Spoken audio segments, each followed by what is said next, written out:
when Barack Obama took office as president in January of 2009, the economy obviously was in absolute free fall. It was the Wall Street collapse and the overall financial collapse that occurred at the end of the George W. Bush presidency. Just free fall. I mean, Great Depression time, yawning abyss. And so shortly after being sworn in as president, the new president and the Democrats in Congress pushed through something that used to be a non-controversial way of dealing with big economic downturns. When George W. Bush had an economic downturn to deal with in 2008, he passed a stimulus. When Ronald Reagan had an economic downturn to deal with in 1981, he passed a stimulus. When this new Democratic administration took over in the middle of a huge economic downturn in 2009, they did the same thing. They passed a stimulus. Even though a stimulus had been a non-controversial bipartisan tool of economic policy in the past, in 2009, with the new President Barack Obama in office, Republicans decided they were going to be against anything this new president put forward, even if it was the kind of thing that they had supported in the past under presidents of both parties. And so they decided they were against the stimulus. Every single Republican in the House of Representatives voted no on the stimulus. But they didn't just vote against it. They also made a big public case that the stimulus bill was bad for the country, that it would do harm to the country, that it wasn't just pointless, or even worse than pointless, to spend money in this way to try to help the economy. It wasn't just a bad idea, it was an immediate evil that was going to make the country worse off than it already was. One of the Republican congressmen who was making that same public case at the time was a Republican congressman named Paul Ryan from Wisconsin. We can do better than this. This bill, this economic stimulus package, is unworthy of our new president's signature. This is just a long spending wish list from every spending interest group that's out there. If you're going to go out and borrow $825 billion, recraft it for me, Congressman Ryan. This is not going to work, and that's what our concern is. This is unworthy of our new president's signature. This is a giveaway to special interests. This is not going to work. Not going to work, he says.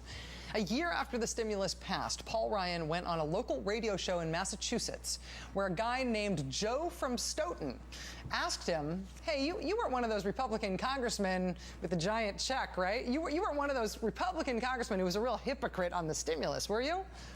Here's how that exchange went on that radio show. I assume you voted against the stimulus, and I'm just curious if you accepted any monies in your district. No, I'm not one who votes for something and then writes to the government to ask them to send us money. I did not request any stimulus money. I did not request any stimulus money. I'm not one of those people. Yes, in fact, he is one of those people. He did that exact thing that he denied right there. And his hypocrisy on this issue, criticizing it publicly but then privately asking for it for himself, it did get some attention at the time, but frankly, Paul Ryan was just a backbench Wisconsin Republican.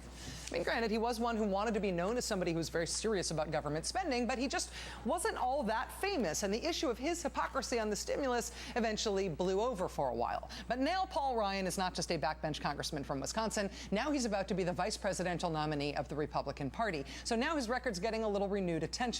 The Associated Press and the Boston Globe this week dug up further evidence that despite what Paul Ryan told Joe from Stoughton, the congressman had in fact requested stimulus money while he was saying publicly that it was a horrible, awful thing that would hurt the economy, which means that he was lying in that local radio interview in 2010. He lied to good old Joe from Stoughton. Now that it is the national media, though, that is nailing him for having been a hypocrite on the stimulus. And not just being a hypocrite, but lying about it. I mean, saying in public that it would be horrible for the economy, and saying in private that it would be great for the economy. Saying publicly that it was a disaster, and privately that he would please like some of it because it looked great. Now that he's getting nailed for that publicly, he's not just lying to Joe from Stoughton. Now he is lying to the entire country that is trying to vet him as to whether or not he's qualified to be vice president. A report came out again today in the AP. It was a repeat of that Wall Street Journal article from a couple of years ago where you had asked for stimulus money for your district. Is that accurate? No, is that report accurate? I never asked for stimulus. I don't recall. I haven't seen this report, so I really can't comment on it. I oppose the stimulus because it doesn't work. It didn't work. No, I never asked for stimulus, he says. Yes, you did. The Wall Street Journal reported on you doing it. The AP reported on you doing it. The Boston Globe reported on you doing it. Do you want to see the letters? Here's Paul Ryan in October 2009 writing to the Secretary of Labor. Mr. Ryan not only asking for stimulus money, but noting that it would help place 1,000 workers in green jobs. Here's Paul Ryan that same month writing the Secretary of Energy asking for stimulus money that would help, quote, develop a workforce in Wisconsin to make commercial buildings more energy efficient. Here's Paul Ryan, December 2009, writing to the Energy Department for funds to, quote, stimulate the local and area economy by creating new jobs. I thought stimulus can't do that. He said the stimulus funding would create or retain approximately 7,600 new jobs.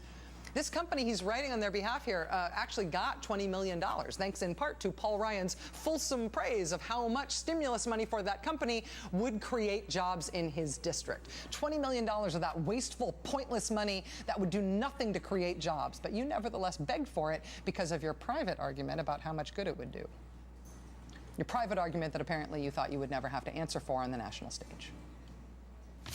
A report came out again today in the AP. It was a repeat of that Wall Street Journal article from a couple of years ago where you had asked for stimulus money for your district. Is that accurate? Is that report accurate? I never asked for stimulus. I don't recall that. I never asked for stimulus. So that was today.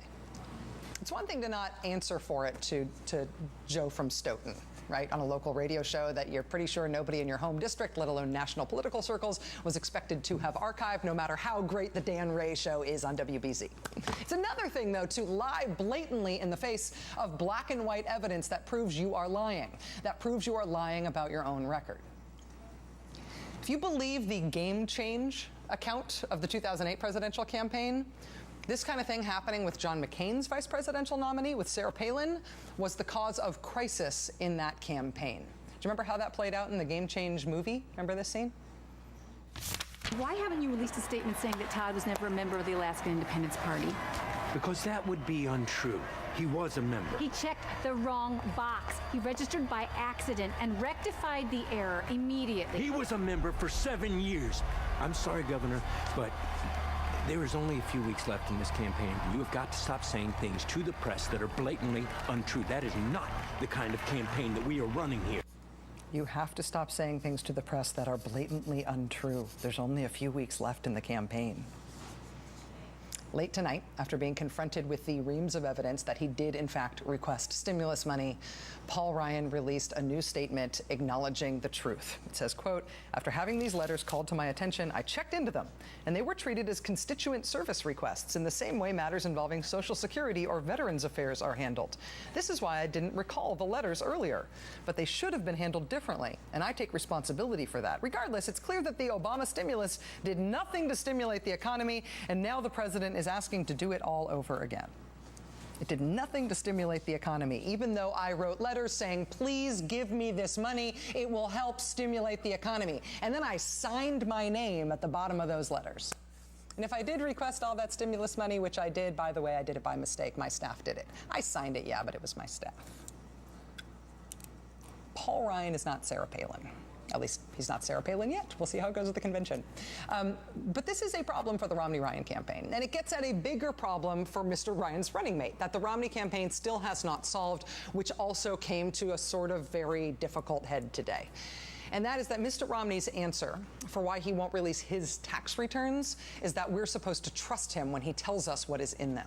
Today, Mr. Romney said that he looked back at his last decade of tax returns and he wants to assure us that we should trust him. He looked at it and it turns out he never paid zero taxes. He never paid less than 13% in taxes. We should trust him. He's not going to show the evidence of that. He just wants us to believe it when he says it. Mr. Romney says he never paid zero. Paul Ryan says he never requested stimulus money. Yes, this is about the effectiveness of government efforts to stimulate the economy. And yes, this is about the low, low tax burden of the truly rich and famous in this country. But at a more basic level, it is also about how comfortable you are with just looking people in the eye and saying something even about yourself that is not true, something checkable about yourself that you know you may get caught on, and just saying it anyway.